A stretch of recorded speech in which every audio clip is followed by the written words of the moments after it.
Africa Ethiopia में ज्वालामुखी फटा हुआ है और ये 12,000 साल बाद हुआ है और ये 15 किलोमीटर ऊपर तक चला गया, जो एक फ्लाइट भी नहीं जाती और ये नॉर्थ इंडिया में भारी पड़ सकता है। दिल्ली, यूपी, गुजरात के ऊपर से ये जाएगा, इसलिए इंडिया में दूसरा कंट्री के जाने के लिए फ्लाइट भी कैंसिल किया।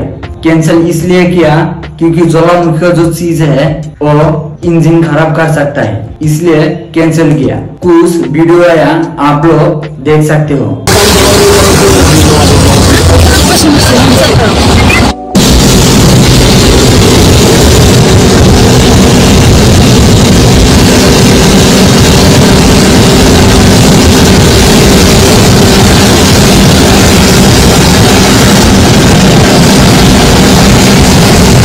ऐसे वीडियो पाने के लिए लाइक, सब्सक्राइब एंड ज्यादा से ज्यादा शेयर करना।